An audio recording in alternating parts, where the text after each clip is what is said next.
Ray Epps, the mysterious man, America's most innocent man, the person who was there on J6, the day before J6, somebody screaming, let's go into the Capitol, into the Capitol, into the Capitol, on the FBI's most wanted list until he wasn't. We finally got a deposition from him. We're going to do a refreshment of our recollections, going through the Ray Epps highlight reels, making sure we remember that this guy was, at least some time ago, a member of the Oath Keepers, hung out with Stewart Rhodes, who's currently being prosecuted by the U.S. Department of Justice for being with the Oath Keepers. We're going to go through Ray Epps' final deposition. It's 97 pages. It went about 3 hours and 4 minutes long. We're going to go through the whole thing as best we can to learn about exactly what happened. And we're also going to familiarize ourselves with his son, called Ray Epps Jr., and his friend called Zach Rash, both of whom have been identified in the deposition. So we'll talk about all of that. But first, let's refresh our memories. Who is this Ray Epps fella? And there's a little bit of a content warning in here. We'll try to flash forward through it. But this is Ray Epps, right here in the red, big tall guy, standing in the middle of the crowd the night before January 6th. Tomorrow, we need to go into the Capitol. Into the Capitol. What? No. Peacefully. Fed. Right, so they just fast forward. Let's fast forward through that little bit there. Here's another one. Speaking. We are going to the Capitol, where our problems are. It's that direction.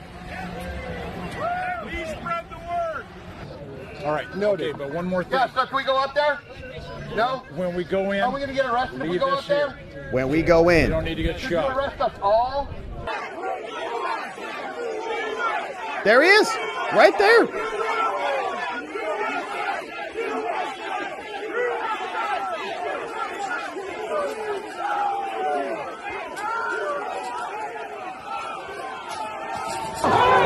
There's another one. There's Ray running up the steps.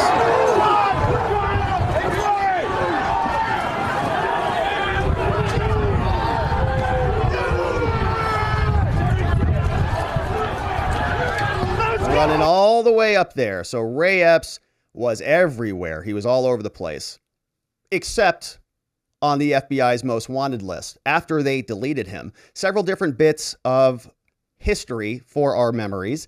In this clip, you see the FBI had a whole list of people that they wanted. We've got photographs 11 through photographs 20. And in the bottom right, we see Mr. Ray Epps. You can zoom in on that. See it right there at the bottom. Ray Epps. Right there. Photograph 16. FBI seeking information, violence at the Capitol. January 6, 2021. Many other people got arrested. Photograph 12 got arrested. Photograph 17 got arrested. But photograph 16, Mr. Ray Epps has been just misjudged. And FBI deleted him. Now, FBI also evidently is not too concerned about this stuff. This was a post from Ray Epps in Arizona, and it was an announcement of an Oath Keepers event. You can see this was posted on a website some time ago. These are old posts, but it said links to the Oath Keeper national website. Here are their rules, right? We're not going to disobey orders to disarm. We're not going to obey orders to disarm the American public and so on.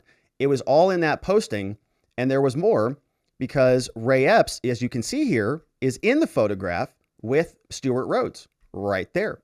That's Ray Epps and Stewart Rhodes in the same announcement. The announcement is for an Oath Keepers hometown buffet in Scottsdale.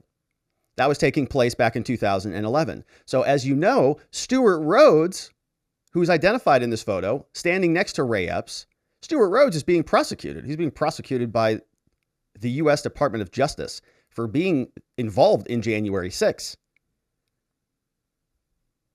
Ray Epps, at least at some point, was formerly associated at some way, shape, or form. In fact, this says that he was the state chapter president. Ray Epps, down there. All right. So he's on the FBI's most wanted list until he's not. And they're investigating him. They've got depositions now that have been completed. And there's more because Ray Epps was also marching in a number of different events throughout Arizona. There's more postings. You can see that's another posting from the full clip. The source video is where the FBI got their imagery from. This is another clip. And then I think we have one of Ray Epps marching in the streets of Arizona. And this is where they're playing bagpipes. Ray Epps, you can see tall guy right here in black. Stuart Rhodes is in a suit and tie next to him. They're marching down the street in an Oath Keepers procession.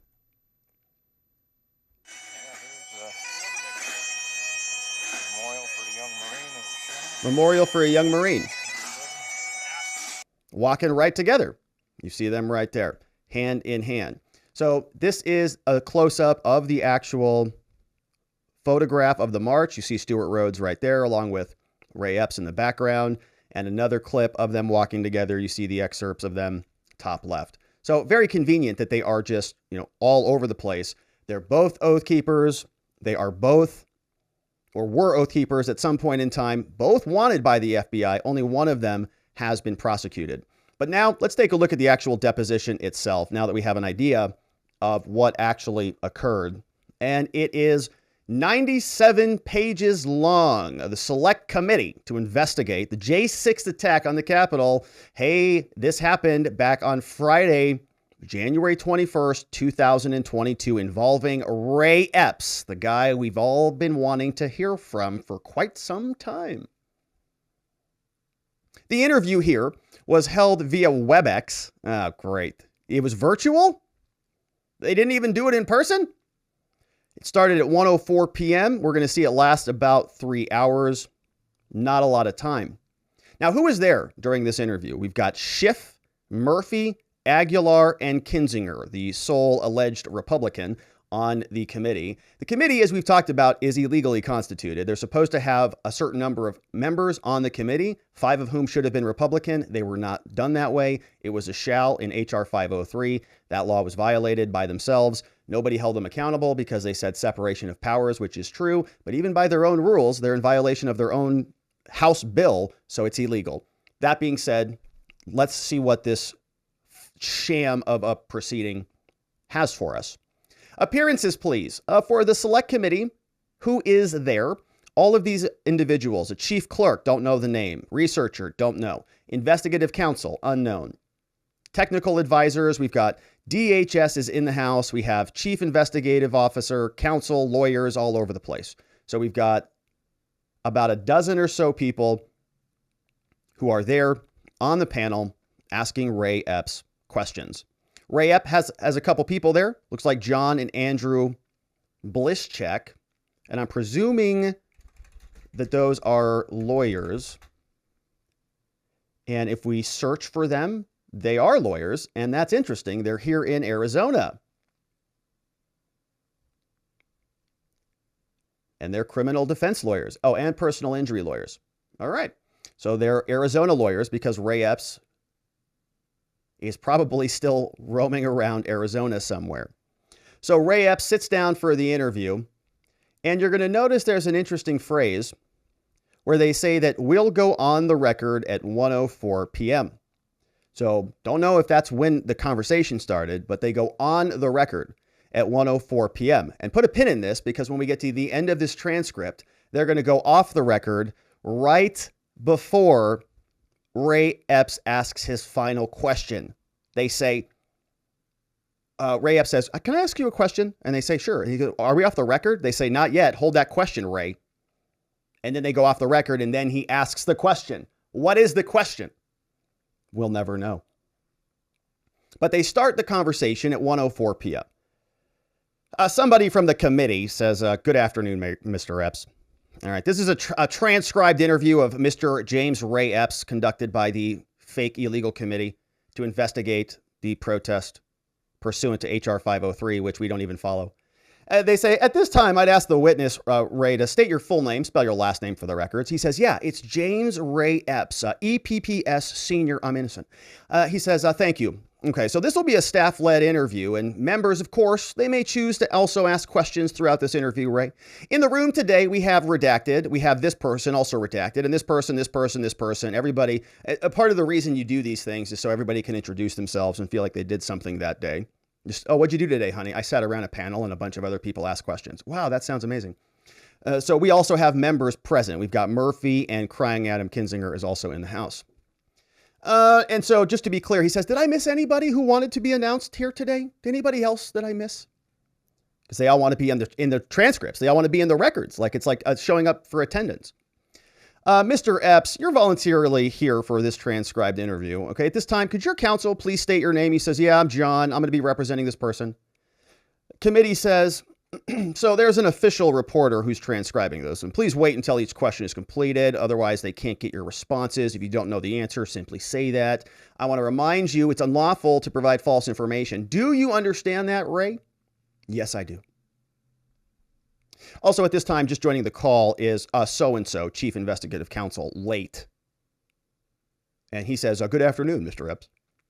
So the committee says, all right, so logistically, please let us know if you need any breaks, like potty breaks, or if you'd like us to discuss anything, or you'd like to talk to your lawyers. We'll all just mute ourselves and go off camera, and then you can talk to your lawyer, and then we'll come back with the questions. Does that make sense? He says, yes, sir. They're all virtual, right? It's a big Zoom meeting. Committee says, and there's also going to be several people asking questions, so if you just don't understand, just ask to repeat it. Okay.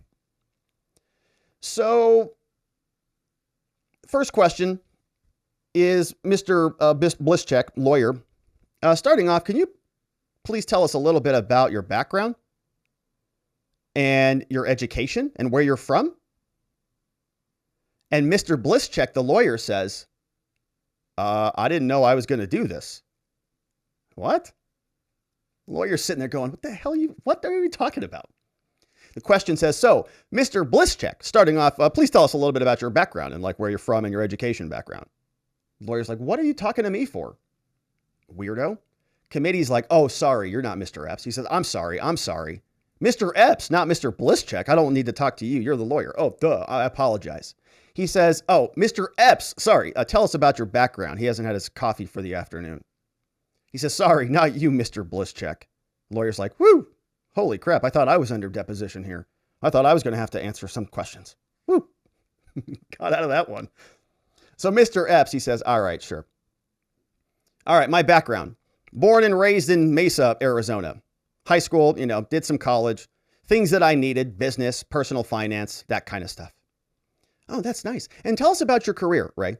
Tell us what your first career was and kind of walk us through your career progression. He says, so after I got out of the Marine Corps, I went into roofing. I was a journeyman roofer for a few years, became a foreman. After that, I opened up my own business in the 80s, maybe 86. He says, yeah, 86 or so.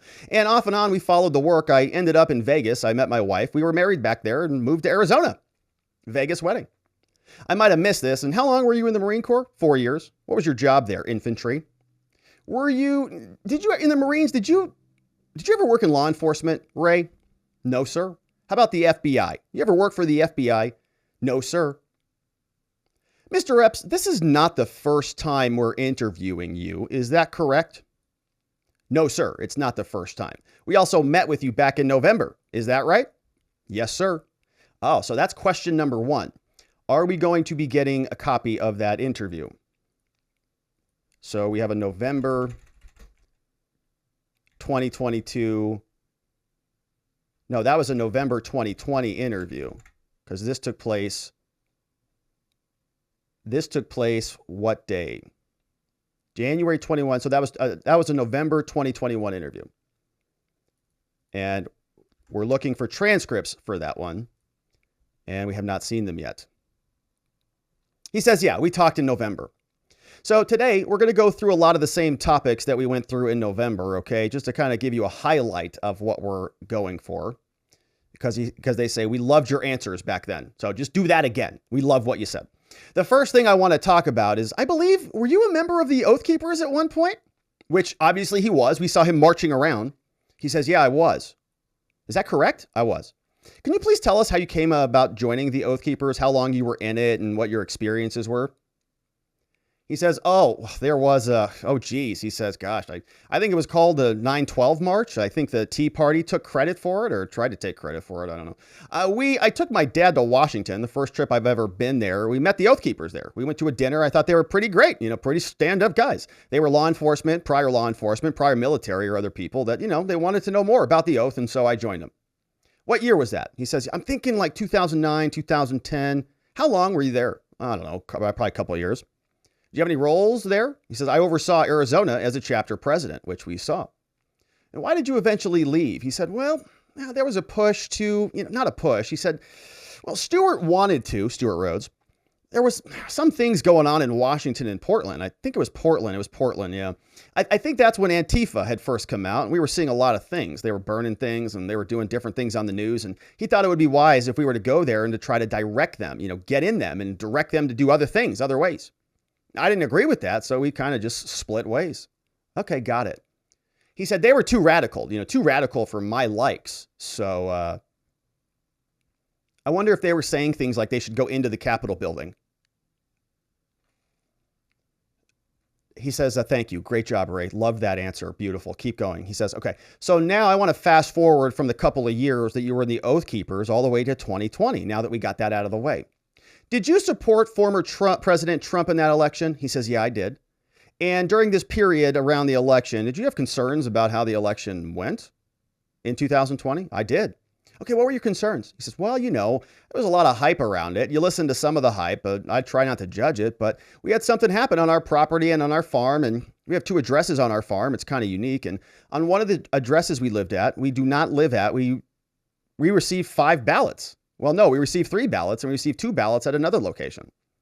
He says those 3 ballots, we owned 3 properties for now 12 years. We never heard of the people that were on the ballots. My wife actually told the mail carrier to keep one and send it back. The 2 others she tore them up and threw them in the trash. And I said, you can't throw those away. You got to keep those. She took one in the trash. It had food on it. That was our concern and so on. And he said, all right, look, so just go back a second. The question is, I'm going to go back to the Oath Keeper thing. He says, you mentioned Stewart, right? So he kind of doesn't like where this rambling is going. I don't know if the election was a problem with it or something, but he says there shouldn't be any concerns with our elections. He says, okay, perfect. Thank you. So just to go back for a second, I'm going to go back to the Oath Keepers. You mentioned Stewart. Does that refer to Stewart Rhodes? Yeah. He was the head of the Oath Keepers at the time. Yeah, he's their president. And Mr. Aguilar shows up on the call late, typical. His question goes, okay, all right, Ray, so let's go back. So you just said you had some concerns about the election, but did that shape your mentality as we were heading into December, January? Was that in the back of your mind? He says, one more time. He says, did you have concerns? He says, yeah, is that fair? He says, yeah, I think so. All right, let's go back to your decision to come to D.C. on that day. All right, so, Ray, it's right around January 6th. Trump starts tweeting about the J6 rally. When did you become aware of the rally scheduled for J6? He says, I can't really answer that. Probably sometime in December. I don't know the exact moment. What did you know when you were going to go to D.C.? He says, I think it was January 1st was when I was going to go.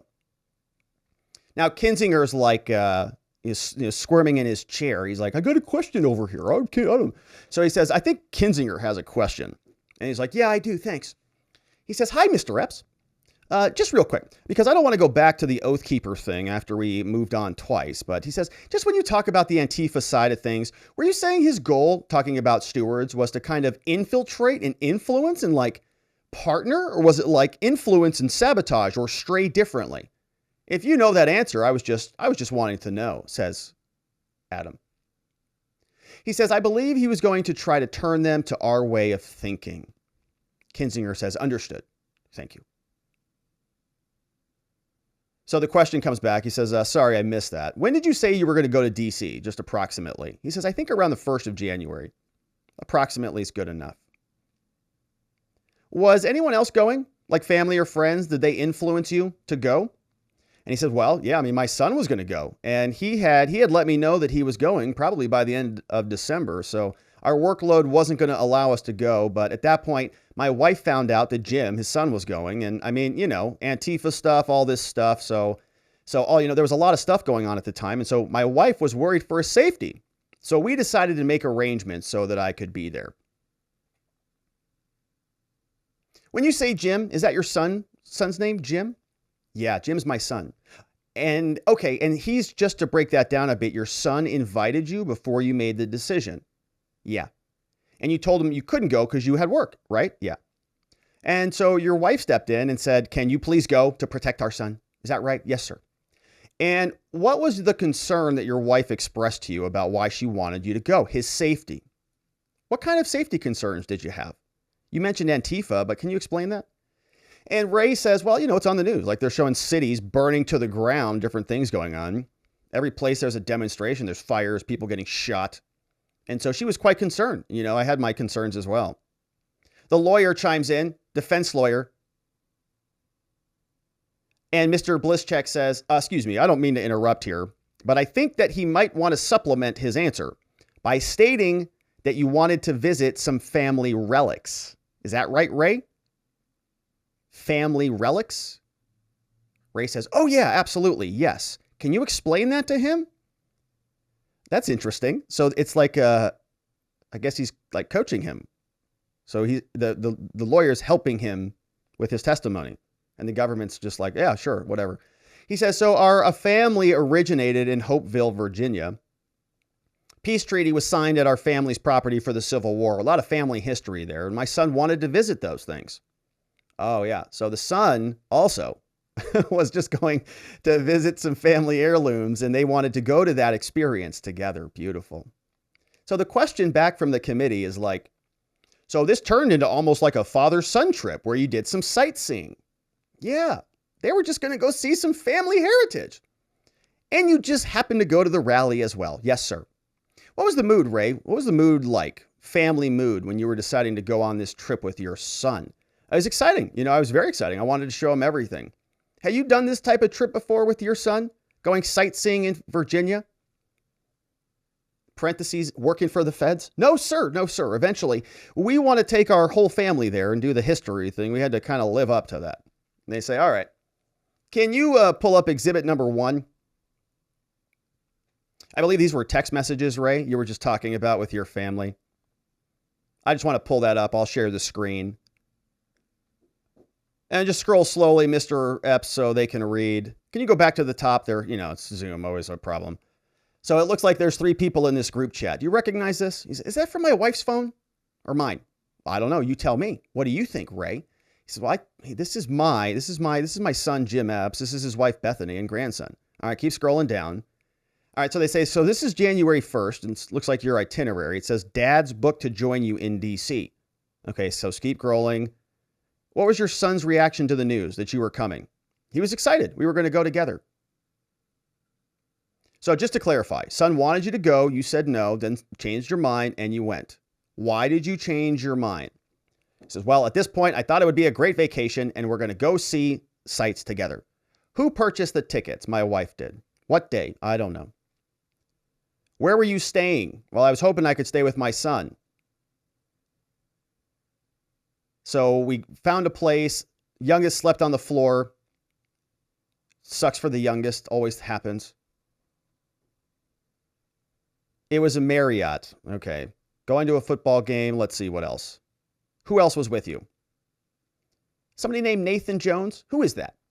Oh, Nathan Jones? Yeah, he's a member of my church. Yeah, he put on a barn. The barn that people do activities in.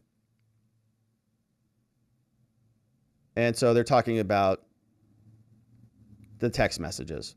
So I guess the overarching question is, you asked for tourniquets in the text messages. You asked for combat gauze and breathing tubes. Going through the text messages. Why were you asking for that, Ray? Was this for January 6th before you went to D.C.?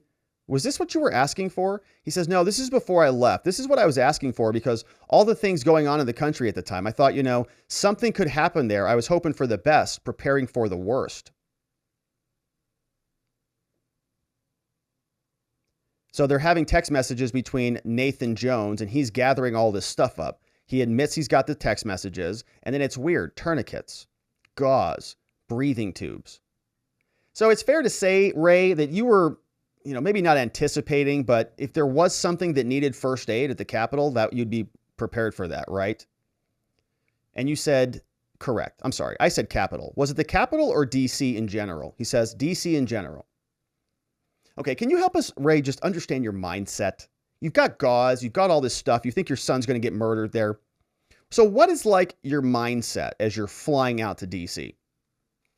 Ray says, look, like I said before, prepare for the worst, hope for the best. I was hoping nothing would happen, but I carry these supplies all the time in my pickup. I hunt, I carry supplies. Did your son carry some supplies as well? No. Kinzinger pops in. I've got a question. Kinzinger again. He says, all right, Mr. Epps, just again. Would the mindset that you have, would it be comparable to, for instance, pretty much wherever I go, says Adam, I conceal carry. I certainly hope I never need to use it, but I have it just in case. Would you say that it's similar to you? You hope you never have to use it? Epps says, yes, sir. Kinzinger says, that's great. Perfect answer. You're doing a great job here today. So they talk about when they actually land in DC. They don't know exactly when. Maybe it was the 4th. They pull up the flight details. We see all the flight details. Did you have any conversations with law enforcement when planning your decision to come to Washington, D.C.? No. Did you have any communications or interactions with law enforcement when packing first aid for your trip to D.C.? Not that I know of. No, sir. Not that I know of. He says, not that you know of. I don't know of any officers that I ever talked to, says Ray. Yeah, convenient. And going back to your travel out here to DC, you recall talking to law enforcement officers or the FBI or anything once you arrived January 4th? No, sir. No. The night of the 5th, I was trying to protect them from I don't know what the guy calls himself, Baked Alaska or something, says Ray. He was trying to incite violence on the police, trying to get other people involved, and I tried to calm him down. I don't believe the police ever said anything to me. So we'll get into the 5th, says Ray. Calm down over there. Actually, right now, he says, okay, but I'd also like to note for the record that another lawyer who's also late joined us. Everybody wants to get their attendance. So before I moved on to the 5th and 6th, any follow-up questions? Stinking Adam Kinzinger starts crying again from the back. He's like, one more question. So he says, okay, no worries. Thank you. So he goes, okay, Mr. Epps, another dumb question. I just want to nail this down. The perception in your mind. So I'll preface this with, obviously, we had riots over the summer, for instance, I was activated with the Guard with those. So he just keeps talking about himself. This dude is so weird. Adam Kinzinger talks to make a point about himself. The last time Adam Kinzinger talked, he said, I conceal carry everywhere I go. This time, he's notifying everybody that he got activated for the Guard, with those. Great. Your perception was any possible violence would not necessarily be from rally attendees or protest attendees. Your perception from what you had seen is that maybe Antifa would be out there trying to infiltrate or create some kind of violent situation. Is that correct? That's correct. Okay. You had seen reports or heard reports leading up to this saying that whether they had evidence or whether they would be talking heads that potentially Antifa could be there. Yes, sir. Okay. Thank you. Right. So Ray, it's actually not a bad question, right? Just to clarify on that. This is Ray Epps saying he's not scared of he's not scared of the Oath Keepers. He's not scared of the protestors. He's scared of infiltrators like Antifa. So they turn their attention now to the 5th, the day before the riots, after the election. They say, all right, when'd your son arrive there? A couple hours after me. Did he come alone? No, he also came with his friend. What's his last name? I don't recall. I'm sure I could find it. I mean, I met him, but I don't know what it is. Okay, he's actually a superintendent for my son or something. All right, so they say, let's turn back over to the 5th. What do you all do the morning of January 5th? Ray says, well, we go across the street, we get some breakfast, we hop into our rental car, we go to Hopewell. So you all just went sightseeing on the 5th? Yeah. Immediately? Yeah. So do you remember what time you went sightseeing that morning, Ray? He says, yeah, I'm not sure what time. I think the picture was taken. Looking at the shadows, I'm probably thinking 9, 10 in the morning. This looks like text messages too. Are these pictures from your sightseeing, Ray? Where'd you all go? He says Hopewell, Appomattox Manor, where the hospital, you're seeing it right there, the Depot Field Hospital. That was all Appomattox. Looking at cemeteries and looking for our names and so on. Civil War site, yeah. They have Civil War person named Captain Francis Lewis Epps. Came over from England. Ship captain. brought back people back and forth. King of England gave him 1,700 acres. Rash, says the lawyer. Rash is the name. Zach's last name is Rash. Zach Rash. Now, these two people have been identified. Taking a quick pause, you can see that Ray Epps Jr. and others, including Zach Rash, were both identified by Twitter and others. And if you look them up, they were never charged with any crimes either. We did that earlier on our member stream this morning. We looked in through the entire case list that has been published by the DOJ. No Ray Epps at all. No Epps or Rash at all. But they're both here. You can see them both, were there. Other people who are in very close proximity to these people are being prosecuted and charged with crimes. They also found these two photographs from sedition hunters, right? Very dramatic names because we all almost lost our country, evidently. They were identified, both there, Ray Epps Jr. and Zach Rash, according to sedition hunters. And so that's who we're talking about. Says thank you. All right, so thank you for following up on that. What was the general mood that evening? That was a great mood. We drove around. We looked at a lot. Beautiful family trip. It's really great. What did you and your son talk about during dinner? Oh, how much whatever we're getting with the FBI done. Okay. My son gave me a call. Let me know there was a Trump parade. All of this happening on the 5th. Somebody else from Arizona. We got there a couple hundred. Perfect. Now we get to the Baked Alaska video, the one that we saw. All right. So the night before, there were protests. We got to the protests, says Ray. What's going on? There are a couple hundred people there. I observed a guy over arguing with the police. There was a line of police. There was a line of police, megaphones out there, screaming, what's the guy's name? Somebody said LF Antifa, all that kind of stuff. I believe they were trying to get Trump supporters to back their cause. So Ray says, I tried to de-escalate it. I went over to be the gentleman. Well, he's not a gentleman. I went over there to the guy that calls himself Baked Alaska and had words with him. I said that this is not what we're about. We need to stay focused. You guys are not right. You shouldn't be doing this with the police, says Ray. He was saying that the police broke their oath, calling them all kinds of names and stuff. I'm sure you can go to their body cams and find everything that I was saying. We did. We just played that before the segment started. We listened to everything that you said. They say, yeah, that's perfect. We'll pull that video up now. But before we pull it up, how did you know the individual's name was Baked Alaska? Did you know this person? He says, no, I found that out later. At the time you didn't know who he was? No idea. All right, pull up the exhibits. This is a video of you, Ray, from January 5th. I apologize. We're going to play the entire video. So they play the video. We don't get to see what it was. That clip was longer. We played. In the beginning, you're talking about represent 1776. You say it's about the Constitution. What did you mean by that? He says, well, it's the greatest document ever. True. I believe this is my own belief. It's God inspired. It was also this country. That's what I meant. So you say, we're here to do something as well. I guess you're here to do, when were you going to do it? He says, well, we were here to protest our government and let them know that we're not real comfortable with the doubt in people's minds. So I just hear in the video, you said we're here to protest. In the same vein, you said that you may get arrested for saying this, right? We just played that. That the group needs to go into the Capitol, Ray, the next day. Why did you think you could be arrested for saying what you were saying, right? We just played that clip at the start of this. He says, oh, I didn't think I was going to get arrested. I was just trying to get some common ground. This guy was trying to turn people against me. I don't know. I saw it there on that one, but he was calling me boomer and it's his generation's fault that we're in a position that we're in. Ray says, oh, I got caught up in the moment. I said that as you can tell, I didn't want to fight with anybody. I didn't want any violence. I was trying to prevent. If you had footage, body cam footage from the police, you would see even more of me trying to stop that kind of stuff.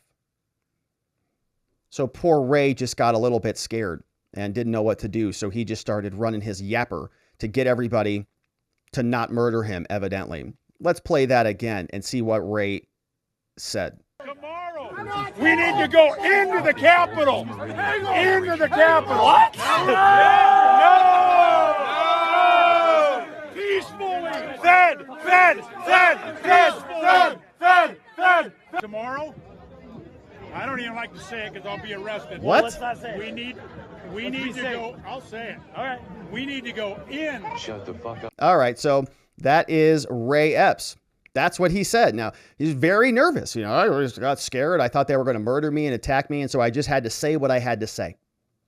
Question, Ray. What was the, I guess, numbers? You know, how did you feel out there? Are people supporting you? Was it like 1 against 100? He says, well, there was a few. I believe that one of the ones with the megaphones, they were the ones trying to drive a different narrative and trying to suck people in. And so the question to Ray is like, okay, well, so you said you needed, okay, Ray, you said that you all needed to go into the Capitol. What did you mean by that phrase, go into the Capitol? The Capitol is the people's house, says Ray, and the rotunda. People can go into the rotunda and see what's happening there, you know, peacefully. And my vision was to get as many people in there as we can to surround it, be there and let them know we're not happy with what happened. And that was it. No violence. I'd like to note that Mr. Adam Schiff finally joined the call. God, he's the laziest one yet. Jeez, man. He's just out there doing whatever he does. And he finally joins the call 27 pages in. So at this time on J5, you were under the impression that the Capitol would be open on January 6th. He says, yeah, I thought it was just going to be open. That's what he was talking about. He was trying to organize a group tour of the Capitol. They were just going to go meander around the Capitol building. And he wanted to bring Baked Alaska with him into the Capitol for a tour. We'll get some popcorn and hot dogs afterwards. And by open, I mean like open to visitors, like anyone could walk in. Ray says, yeah, that's exactly what I thought. Do you think this defense has been provided to any other January 6th defendant who's actually being prosecuted? Of course not. What a total scam. And what were you basing this belief on that the Capitol would be open upon? He said, oh, it was a weekday, you know, just like it was like a weekday. You know, it was like a Tuesday. I believe that Blank and Mr. Kinzinger have questions. Of course, Adam does. Typical. Never shuts up. You know, okay, Mr. Epps, it's interesting. You know, I've seen, obviously, the part of the video that's made the rounds about going into the Capitol. Seeing that in its full context, it brings quite a different light on it.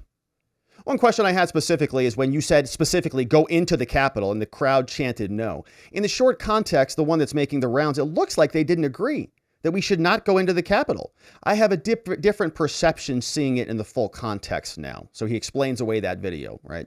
Very useful. What was your, and it's fine if it may be in the heat of the moment, but then in those situations you don't remember, I'm curious. When they yelled no, did you have any perception of why they were yelling no? He says, no, I don't think I thought about it at the time. Okay. I think I followed up with that peaceably. Yeah, it seemed to me peacefully. And it seemed to me that they were, says Adam, their focus at the moment was basically trying to incite violence that night.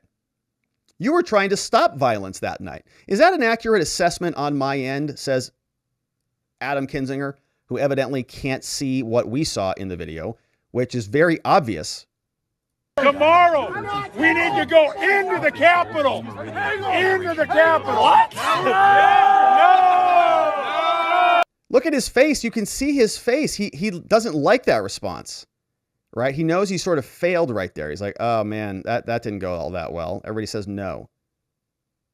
So yeah, so they are playing a weird game of patty cake, Ray Epps and Adam Kinzinger. That's all I have for the moment. Mr. Aguilar, he says, no, I don't have any questions. All right, Mr. Schiff Pencilneck chimes in. He says, Mr. Epps, I just wanted to follow up on that video. You said, well, maybe I shouldn't say this. If I do, I'll get arrested. What made you think you might get arrested? And Adam, Pencilneck, I think missed this. That question was already asked. If he would have been on time, then he would have heard that question was already asked. Everybody on the committee's like, oh, God, this guy showed up late again. He says, you know, I don't know. It was the heat of the moment thing. I was trying to find some common ground with these people and change their minds. It shouldn't have been said, but I said it. Now, when you say that it shouldn't have been said, what part are you referring to? That you shouldn't go into the Capitol or being arrested? My being arrested. Thank you. I yield back, says Goofball Adam. So the question is, I just want to confirm, did you think you should have said, or were you comfortable saying that going into the Capitol part because it would be open to the public? He says, exactly. And I said peacefully, which is what hundreds of other criminal defendants being prosecuted by J6 prosecutors also thought. We've played videos here of them being waved into the Capitol, waved into the building. Tap, tap, tap, come on in. Question for Mr. Epps. All right, I just want to better understand, give me the context you shared about what brought you down there. You're concerned about fighting? He says, I believe one person can make a difference. I always taught my children that they could make a difference. Okay, nobody cares. All right, somebody else comes in here and starts with questions. He says, I never intended to break the law. It's not in my DNA. Look up my record. I don't break the law. And what made you say the things that you said? He says, well, I didn't put a lot of thought into it. It was a spur of the moment thing. It just happened. I don't know. I should have known. I've been known to say things that I probably shouldn't say, and I don't know. It just popped out. That's a great defense. Yeah, it's great. So hopefully that standard is applied to all of the other J6 defendants. Somebody says, all right, so at the tail end of that video that we played, some people in the crowd were chanting Fed towards you. You remember that? He says, no, I don't remember that. I even asked my son. I had a hard time believing it at first. I thought it might have been dubbed in or something. I didn't hear it. My son said he didn't hear it. So apparently they did. I think this is the raw footage, right? This hasn't been doctored. He says, but you and your son don't recall the Fed part of that video? He says, no, we don't. We don't recall it. Question. What was I think this might have been asked in other ways. When you walked down to the Trump parade, what was your goal there? Just to keep people safe. Walk with other people. And keeping your son safe, because DC can be dangerous. Adam asks another question. He says, okay, Ray, you have a perception maybe at the time that it's possible that Antifa provocateurs could be trying to put a bad name on Trump supporters? Trying to create anarchy? He says, yeah, actually, I think it was some of both. I mean, I didn't know what to think. There were all sorts of people there. It was almost a party atmosphere for everybody there. They had good intentions. The whole hotel I stayed at, everybody was getting along. It was great. There was nobody like that there. It was more of a party atmosphere. Good people and good place. That's it. Kinzinger says roger that. Until the FBI showed up the next day. So were you with your son the entire time? I think we left a little bit. There's also text between the son. They're bouncing around. There was an article printed about you in the Arizona Republic. And he's talking about peaceful entry. So a question from Kinzinger. Hey, Ray, had you heard any news or anything about the Capitol being closed for COVID? No, I thought it was going to be open, and that was my answer. Question, Ray.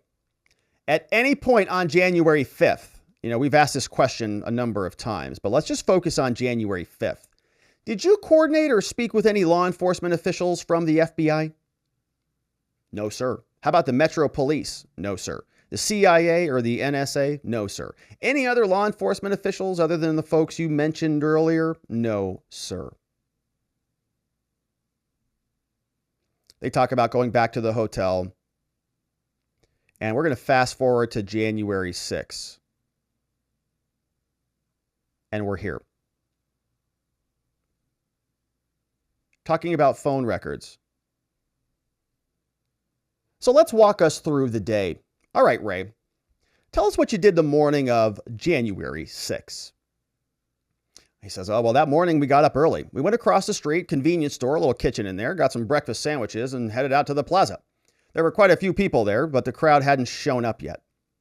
And so do you know approximately what time you arrived at the plaza? You said it was early. Crowd wasn't large. I don't know, probably 6, 7, somewhere in the range. Why'd you all get out there so early? He says, well, we didn't want to be in the back, man. We wanted to be up front. If something was going to happen, I want to know where the vehicles are at. I mean, if there was an EOD, explosives or something, I wanted to be there. So when you say get up early, are you referring to the rally at the Ellipse? Yeah. Sounds like you were trying to make sure you were aware of alternative routes and stuff. He says, yeah, there could be problems. What was the mood there? He says, well, same thing. It's kind of a party atmosphere. Everyone was happy. Good mood. Everybody seemed happy. What were you guys doing? Any threats or anything? No, we were just watching Fox News. Nothing major.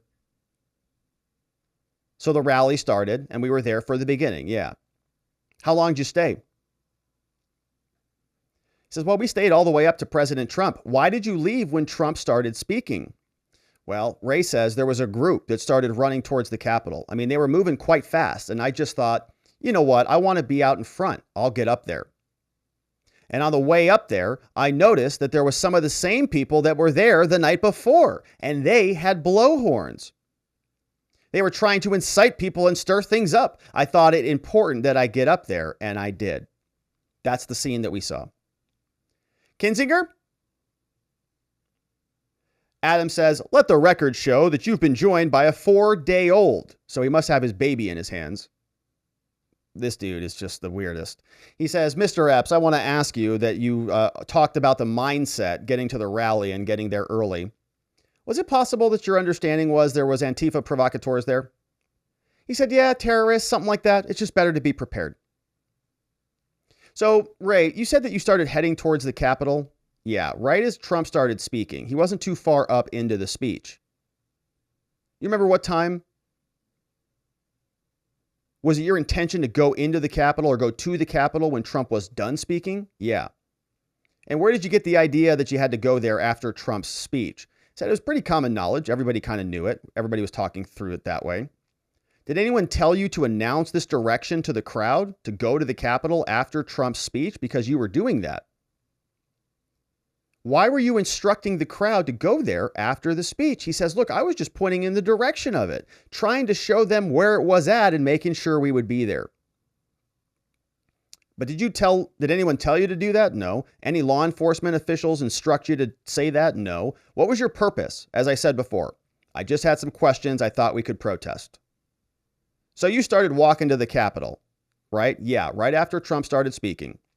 He starts speaking at noon. You start going sometime after that, right? Yes. I wasn't walking with anybody. I called a few people that had megahorns. And there were some people talking about Antifa, George Soros, and all of that same stuff. And you're alone. You're not with your son or his friends? No, I'm solo. We got separated after I started walking towards the family. Now, you said that this was a family trip, but you're there to look out for your son, right? But why would you leave your son during the rally to the Capitol? Good question. Ray says, well, we were taking turns on the corner trying to keep our seats. Your seats would disappear, so we were taking turns doing that. We did get separated. I'm not sure what my thought process was there, except I needed to be in the front. I don't know how long they left. I think they probably left pretty soon after I did. I don't know. I don't have an answer to that. They say no worries. Okay, cool.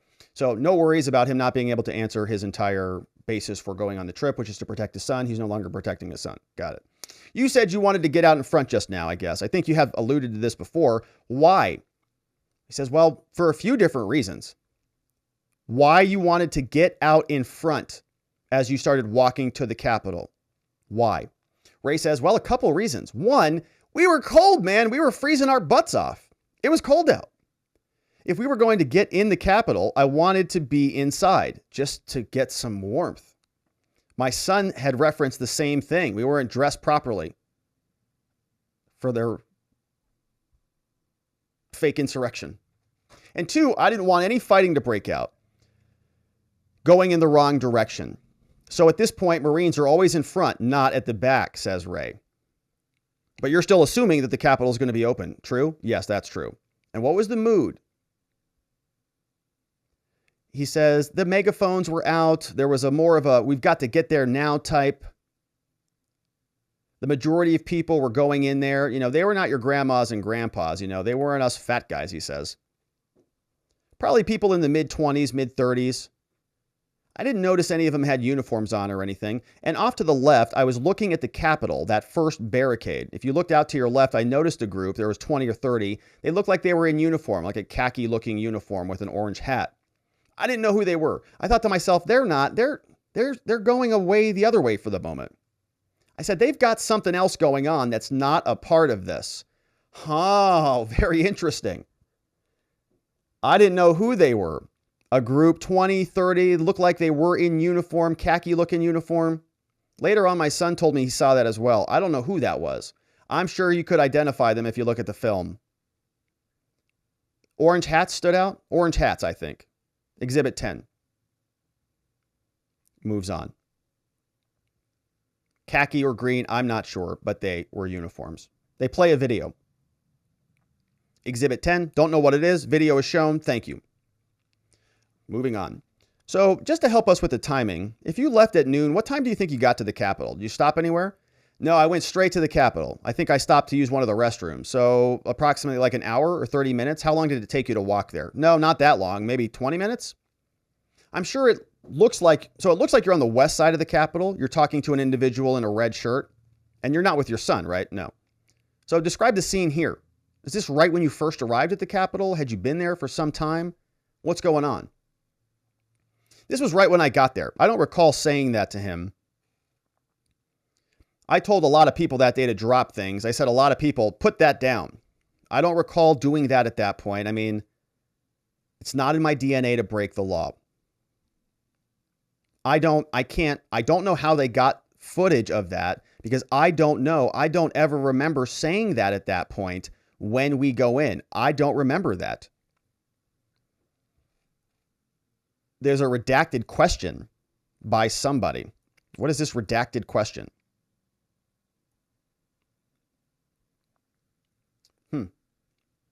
So they say, Ray, once you saw the barricades, did that sort of convince you that the Capitol was not open for business? Yeah. Did you consider just going back and joining up with your son? He says, well, I figured at that point we would all be together. They could see us outside the gate. But why did you say when we go in to that guy? I don't remember saying that to him. But you still think that you might be heading past the barricades at some point, right? I don't recall. My mindset changed at that point. The only way to get in is get past that. And I didn't plan on going in after I saw that. Okay. And at that time, did you think that the individuals that you were surrounded by were going to try to break through the barriers? No. What did you think of the folks that you were just talking about? I mean, you described them as carrying sticks and stuff. Why did they have the sticks? He said, I didn't see a lot of sticks until after it already escalated. I didn't see a lot of that stuff. That's why I had a hard time believing that was said right then. I don't know what to say about that. I don't recall that happening. So this is just the blurry, I don't remember anything defense. This is just him flailing for a bunch of, it's memory problems. You just can't remember anything. The video clearly shows it. They say that. They say, so you saw the video just now. And why would you engage with this man and another person right outside the Capitol? Why were you walking around engaging individuals? Because they were trying to incite violence and I was trying to de-escalate it. Well, they were calling them oath keepers, calling them every name in the book. Kinzinger has another question. Hey, Ray, would you say that it was a pretty high adrenaline moment? A lot going on, a lot of details, hard to remember. He says, at the time, I knew that there were people trying to do things. And pretty high adrenaline, though. He says, yeah, a lot going on. Almost like a rage. These guys, you saw it shortly after, almost like they were in a rage the whole time and losing their minds. I didn't understand it. They definitely had an agenda. So a question about the guy with the backwards hat. Do you recall talking to this individual with their hat on backwards? He says, I do. And that's this individual from the highlight reel and the individual from the actual, this guy, from the actual wanted picture. So this guy has the backwards hat on. This is Ray Epps. He talks to him right here. That's the part of the video that they're referencing. And we go back. He says, I believe, I'm trying to remember because there was fencing here. The guy with the hat on backwards, I never met him, but he was trying to cause problems. And what you didn't see there is that he ran right up to the fence and started rocking it. And when I went out there and I talked to him and I said, okay, that's not why we're here. You got to be peaceful. I pulled him back and I told him that's not what we're about. He says, so let me get this straight. He had been shaking the fences and then you spoke to him. Yeah. And what did you think he was about to do? Why'd you go talk to him? He says, well, he was trying to shake the barrier down. Did you know he was trying to shake it down to get in front of the Capitol, get into the Capitol? Ray says, I didn't know. But something I did notice, all these guys, they knew what they were doing. I mean, this wasn't the first time they've done this. They would push when they were there. When the police were trying to keep them out, they would push and push and push. So the police would push back and they couldn't break it down. And then when they would step back and pull it towards them, the police would fall down and then they were in. They've done this before. This isn't a first time deal for them. I mean, I wouldn't have thought about doing that. So very organized, it sounds like. What was your reaction, or actually, did the individual say anything back after you talked to him? What was your reaction? Because about 1 minute later, he pushes through the barricade. What was your reaction to the individuals pushing through that fence, Ray? He said, I believe I said, no, no, no. I guess if you're saying no, no, no, why did you follow the individuals up the walkway and run right in after behind them? Well, I was trying to keep them from doing more damage and talking them down to de-escalate it because you've been doing such a good job thus far. How did you think you were going to be able to talk them down? What was your guess? What was your plan to de-escalate this? Same thing I'd been doing, position myself between them and the police, trying to de-escalate it. There were a lot of people getting sucked into this, trying to dismantle the violence. I tried to prevent it from happening. And they ask about other individuals. What was going on and what were you doing as individuals were continuing progress closer to the Capitol? He says they were running up. I did a little jog. I don't run no more. I did a little jog and I got up there with them.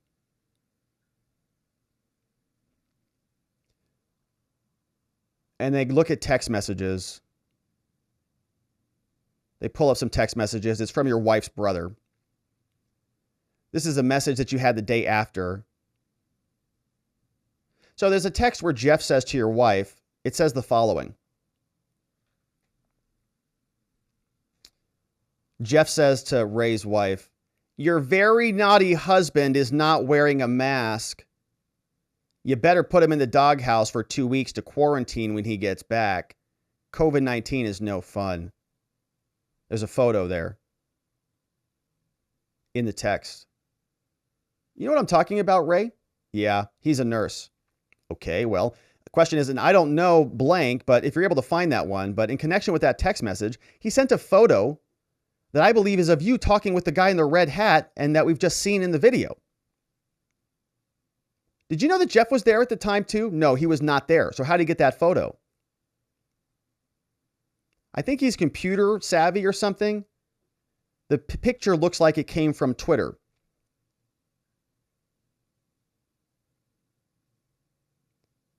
Where did you get the photo? Jeff says, "I'm surprised he didn't clock the kid fighting the cops, but he tried." So Jeff wasn't there to see it. He didn't know what was happening, and presumably he saw the video. Yeah, so Jeff got the video just like everybody else did and sent it to his wife. I wasn't aware about the conversation until I got home. He says, "Were individuals battling with the police?" He says, "Yeah, I saw people doing that. I was trying to de-escalate it, but I was not able to do so." "Did you talk to any officers?" "I did talk to some of them." "Is it fair to say that you were trying to prevent other people from thinking they were going into the Capitol?" "Yes." "So after the barriers broke, did you follow the crowd into or did you leave the Capitol? Tell us what happened once."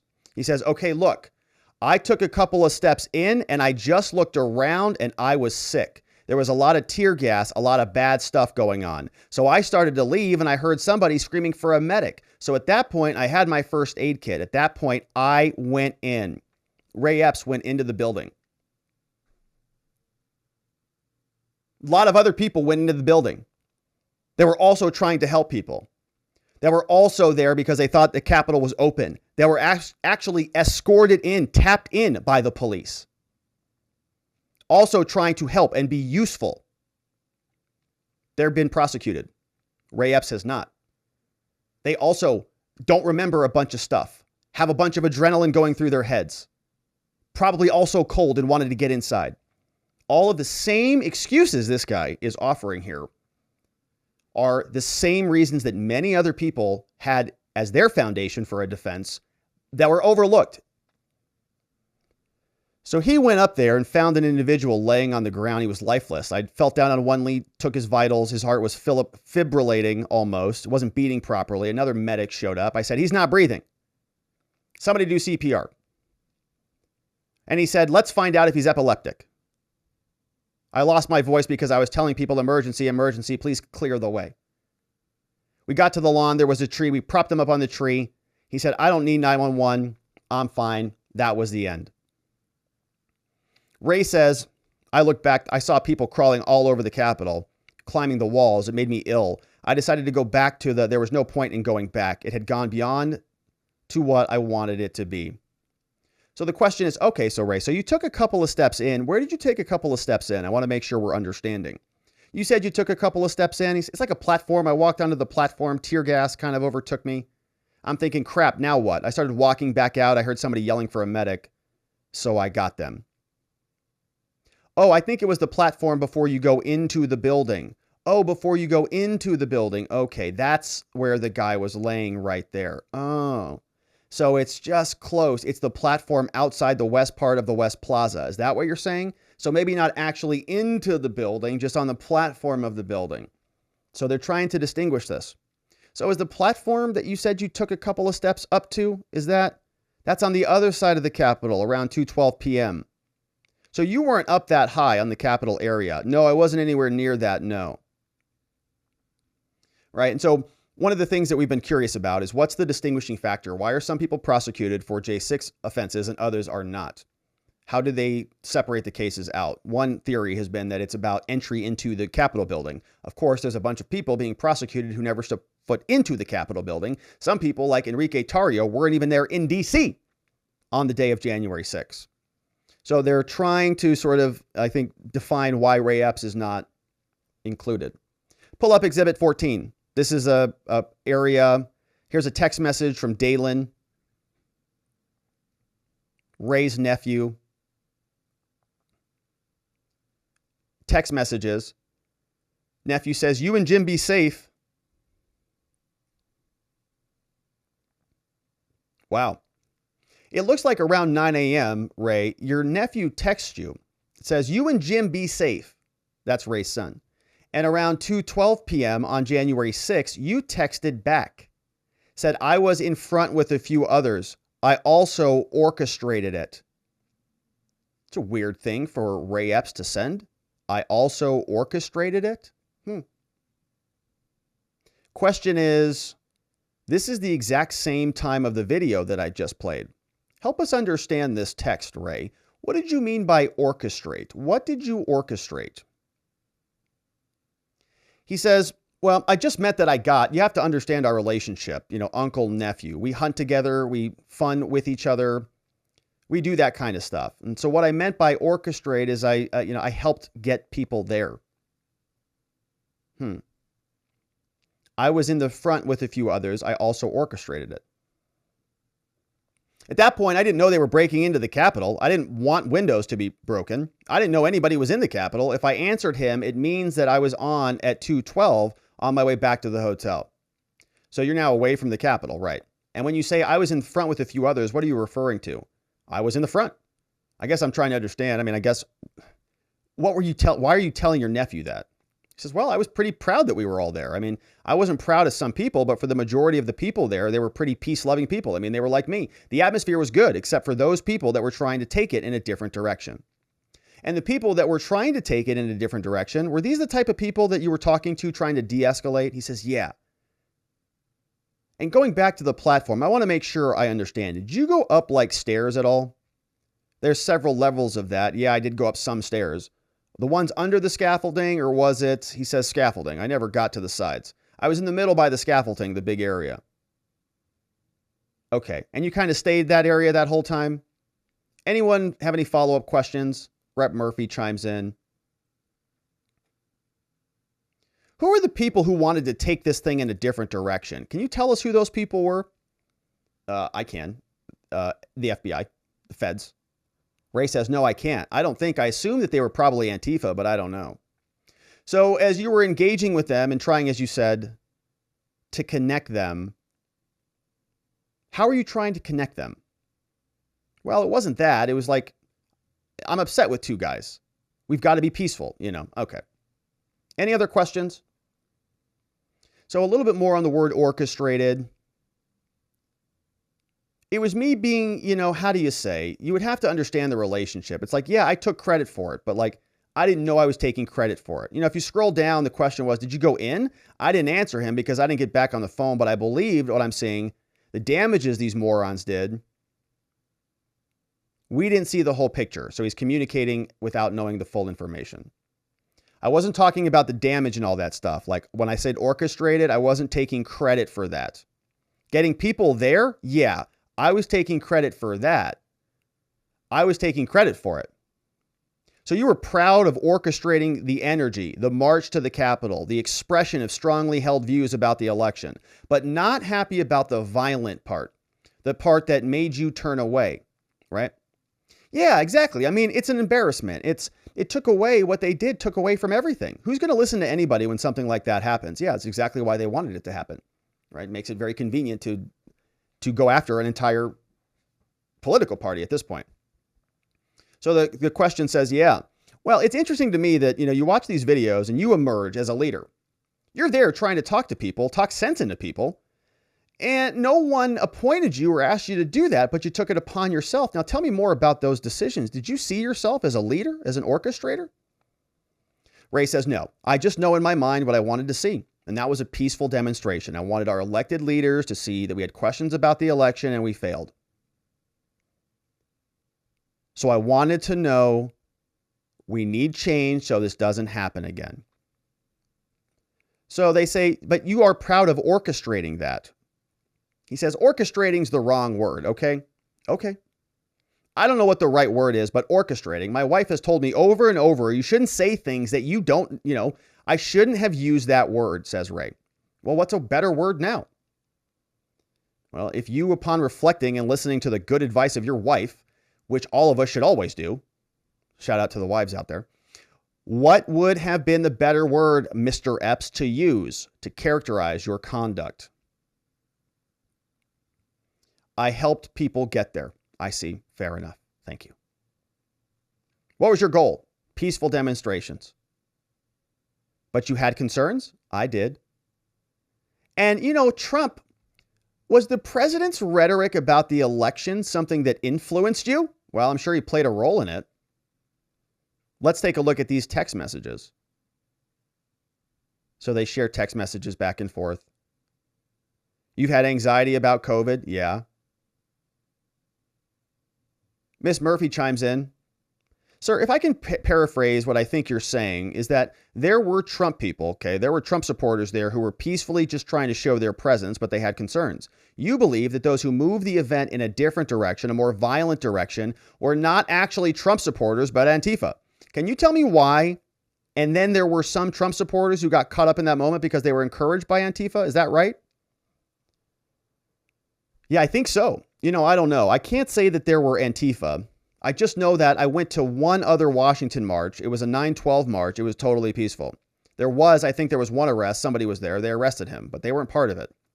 There was a piece of trash left. There wasn't even a piece of trash on the ground when I left. No one tried to hijack that one.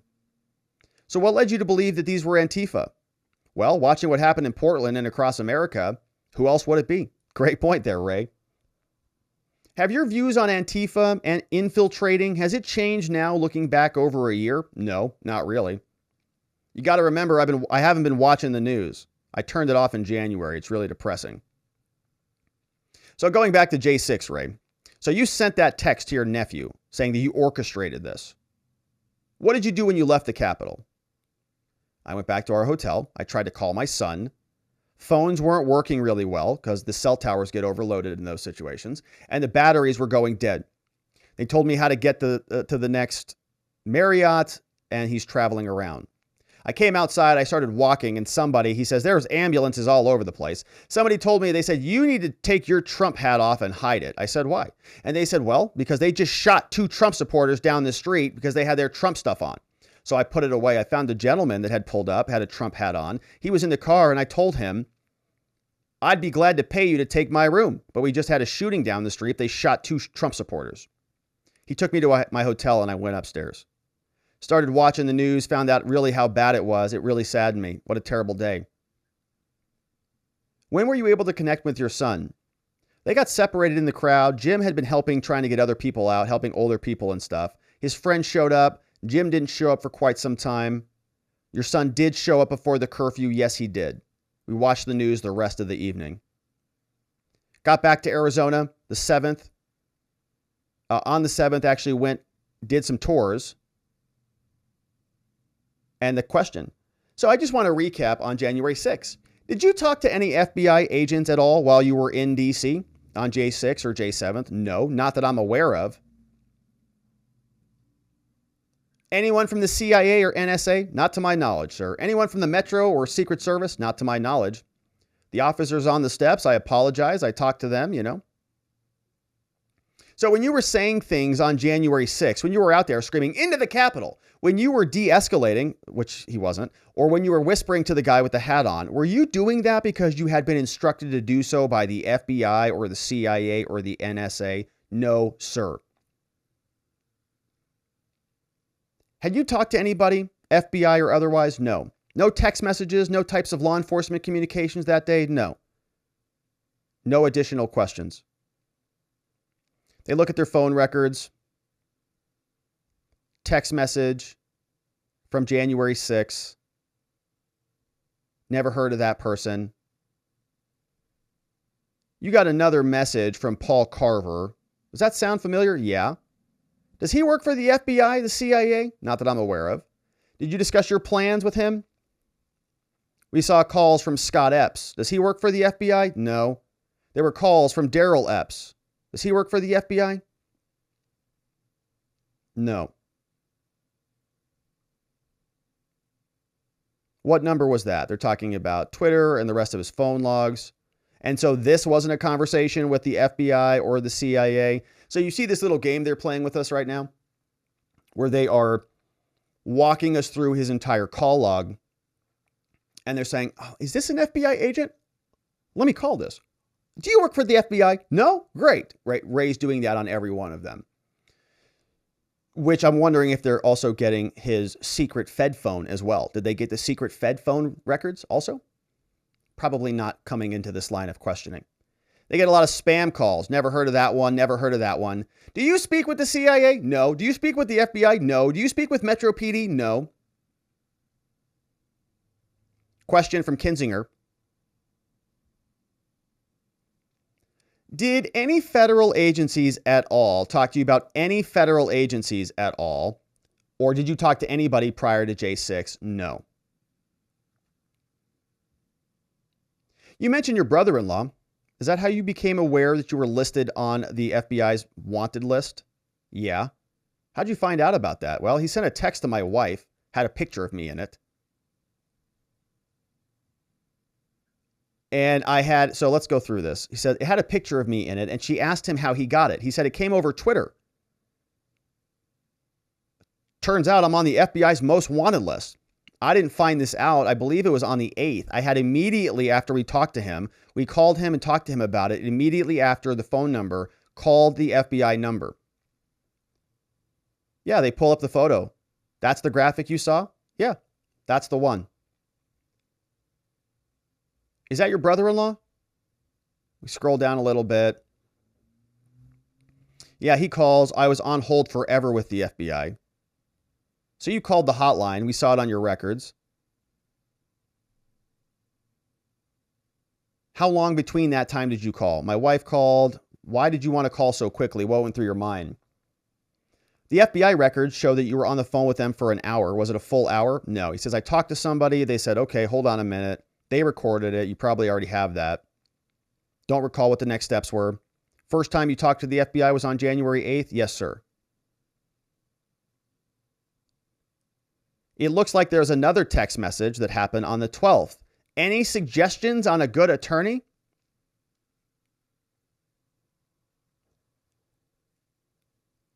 My wife has a girlfriend that she grew up with, was dating a gentleman that was an attorney. They hired an attorney right there afterwards, hired Mr. Blischek. Now it looks like you sent over a letter, Mr. Blischek, a letter of representation. Same letters, right? So the lawyer got involved. They're sending letters back and forth.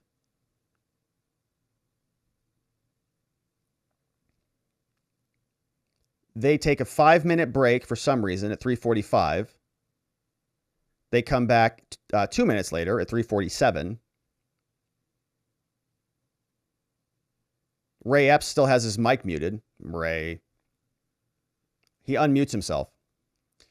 Ray says, okay, so I've got a couple clarifications to clear up, or some things that I want to clarify for you. So he talked to his lawyer. They're clearing up the air. Says, okay, Ray says, so I didn't answer correctly, one of them being the 305 number.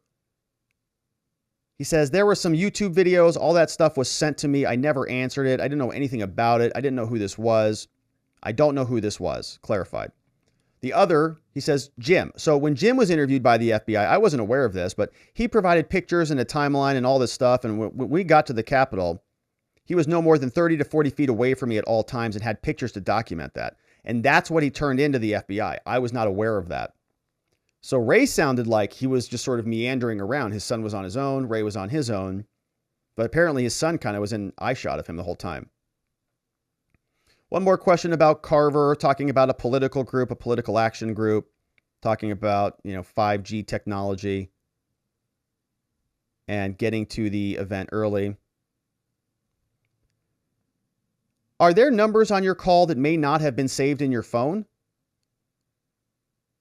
You're trying to figure out call log numbers that might be on your phone, right? Yes. All right, final question. Were you acting on behalf of any government agency when you were in DC? No. The only time I've been involved with the government was when I was a Marine in the U.S. Marine Corps. Other people say that you might have been an agitator. You've been following those stories? Yeah. They're saying I was. He says, well, I don't believe it. I'm just being used to further their agenda. So they can sell their news, or they can sell their YouTube channels, or tell you to subscribe to their YouTube channels by talking about Ray Epps, pushing this garbage, or on the other hand, to further them in a political career. He says, do you have any insight about why you have not been charged by the DOJ? Great question. He says, because I'm sure the DOJ, the FBI, and you guys have gone through these, and it's the little snips and pieces. The edited film that they've put together, this fictional character that they've put together, it doesn't fit. If you see the whole story, you see that I'm trying to stop the violence, trying to keep people from getting themselves in more trouble. Pretty sure that's why. Lawyer says, I think you're asking him a legal question that he can't answer. First time lawyer chimes in. And, I think that's an appropriate, actually, this lawyer was chiming in earlier. He was up here earlier. That's not a fair assessment. But he said he's asking for a legal question, like a legal conclusion. But this has been sort of a loosey-goosey deposition this whole time. It's like a friendly conversation. So trying to keep this open, because they're on the same team. Now, as to Ray's point about this,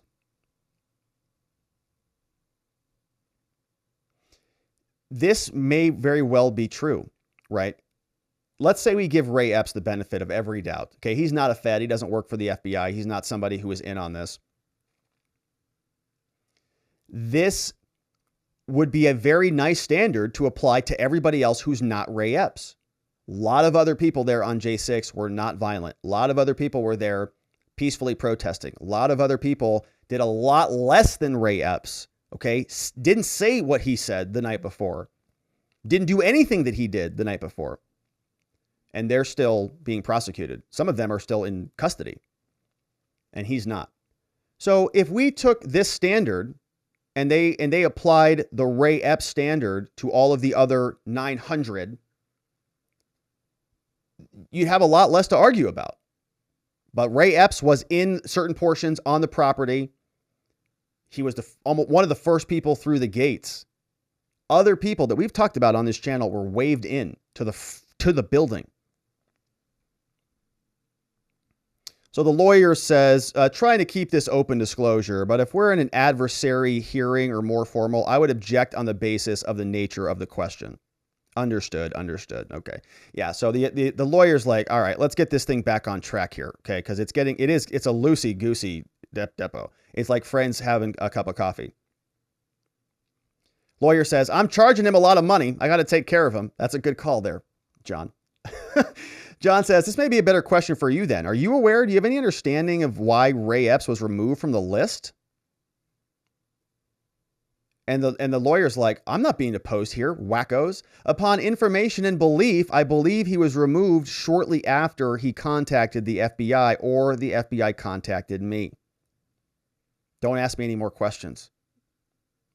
Mr. Epps, why are you also aware and tracking certain, elected leaders accusing you of being an FBI informant or an agitator like Ted Cruz and Thomas Massey? Yeah. How have those reports impacted you?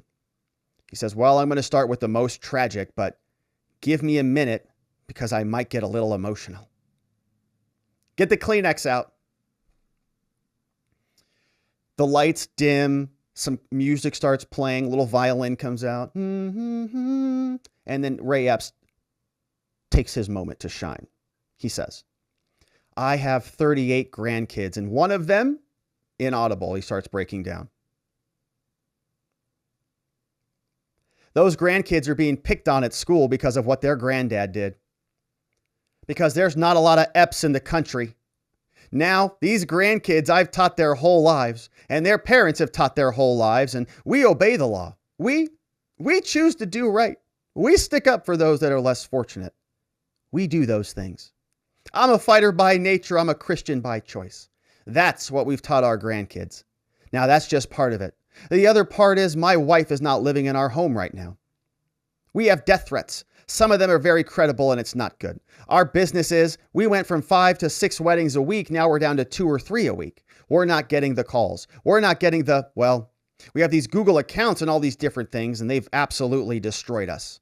It's very disheartening. And the leaders that try to ride this thing for gain for whatever purpose they're doing it, I just believe that they could do better. It saddened me because I respected these people. And not just them, the news. I respected them and I watched them. You get better news on the tabloids. At least the same. At least when you read that, you know what it is. I'm very disappointed. I'm very disappointed. And some leaders in the media, some of the media, there's been a few that told the true story. Does that give you a good enough answer? Poor Ray. Yeah, things sound pretty bad. He could be in federal custody, rotting away, like many others. Could be a little bit worse.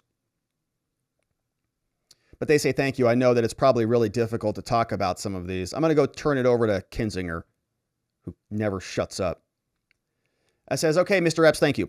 So you understand our commonality. I'm a Christian myself. I think truth matters.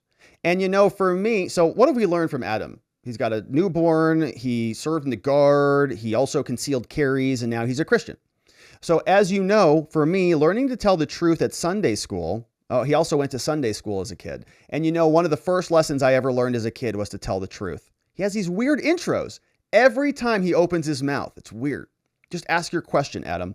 You talk about this, how affected your life. What do you, sitting where you are now, what's your biggest fear? And have you ever considered, potentially speaking out about that? I just want to kind of get your mindset on that too, because my perception is, not speaking on your behalf, but my perception is, you were exercising your First Amendment right. You were trying to do the right thing, and you provided a snippet of a convenient narrative for a conspiracy. So I just wanted to hear more from you on that. Ray says, we couldn't speak out for quite some time. It's an ongoing investigation. And like certain senators or certain politicians that were questioning the FBI know what the answer would be, but they're trying to drive their narrative, and the media's done the same thing. They know anybody in my position can't talk about it. We've asked by our attorney, some we pay to give good advice, and their advice is don't talk about it. And they take that to the next level. He must be guilty. He's not talking about it. The media coaxing us to come out, camping out at our house, and the buses of people that come. We had a tour bus come to our house, and our business with all these whacked out people in it. There's a tour bus? The Ray Epps reality tour? Oh man, that's crazy. There are good people. Why didn't I think of that? There are good people out there. That was in Washington. Those aren't the people that's coming by our house. This attracts, when they do this sort of thing, a lot of crazies out there. Ray says, we've got one guy that's been in prison and shot by the police once, and he's out on bail now, and now he's trying to contact me. Those are the kind of people that I'm talking about. There are crazies out there, and I don't endorse the crazies. But, well, thank you, they say, Kinzinger says. I have to leave in 10 minutes, but thank you. Kinzinger says, the lawyer says back to Adam, Mr. Kinzinger, before you leave, why don't you take care of that baby, okay? Kinzinger says, yeah, my wife's got him right now. Okay. Kinzinger says, thank you. It's just adorable. Isn't it adorable? Gosh. Oh, gosh. Question for Ray. All right, I want to follow up and not belabor this point. I know it's difficult, but my understanding is that the former president was in Arizona recently, and he sort of was advancing this conspiracy theory. Has that had an impact on you? Yeah, it did, he says, Ray. It was very troubling. I think he's being misled right now. I think he's surrounded himself by people who don't know the truth. I don't know what to think about that. Has there been an uptick in hostility towards your family? Yeah, but not due to Trump. That was before, let me get the names right. It was really when Congressman Massey, who's outstanding, shout out to Congressman Massey. There was a blog or something called Revolver. Shout out to the Revolver guys. Also Gates and Green. You know, look, if Ray Epps wouldn't be the lightning rod, wouldn't be the central figure if the standard wasn't so egregiously inappropriate, right? The standards are so double that it's nuts. So he says it got difficult. Kinzinger says, may I ask real quick, what month did this start to accelerate? He says, well, it really started up when Revolver started. And Massey's comments were in October. Director Ray was talking about this. And they start to wrap it up. And just to confirm for the record, Ray, the committee reached out to you at the end of October. We talked to your lawyer for the first time November 3rd. And I don't know that we've gotten a copy of those transcripts. Is there anything else we didn't ask you, Mr. Epps, that you wanted to talk about today? You know, my wife wanted something to read, wanted something read. Lawyer says, yeah, I'll just sum it up. So they don't actually read it. They're like, yeah, whatever. She discusses a little bit about the death threats. I'm sure you heard, living situation. She suggested that he go and it's her fault. Okay. So wife is saying it's her fault because that she made him go. And Ray says, no, it's not her fault. She just wanted to thank you guys. Not been a good experience. So she writes a nice letter. Kinzinger asked the lawyer, says, this might be better directed for your counsel. In terms of information we've learned and discussions we've had, is it a hope that there is truth that gets out there? Are you worried about that? I was discussing with my client just prior to what we started that I fear that what could happen to my practice if certain allegations are made regarding me representing Epps. I'm a criminal attorney, been doing it for 35 years. Occasionally, the public does not like when you represent various characters. And I'm not saying in any way I'm proud to represent Mr. Epps. Thank you. Boy, is this a lot of pressure. And I'm not saying in any way. He says, I'm proud to represent Mr. Epps. He says, thank you. Boy, is this a lot of pressure. Now, having said that, sometimes you don't always, did he forget his client's name? Sometimes you don't always represent the best in people. So I got my guard up. I already had one threatening call, and that's all I can tell you. All right. And so, yes, he's right. Always be nice to the defense lawyers, okay? So shout out to Mr. John Blischek and Andrew Blischek, both Arizona defense lawyers who I have not had the pleasure of meeting, but shout out to Arizona defense lawyers. And, I've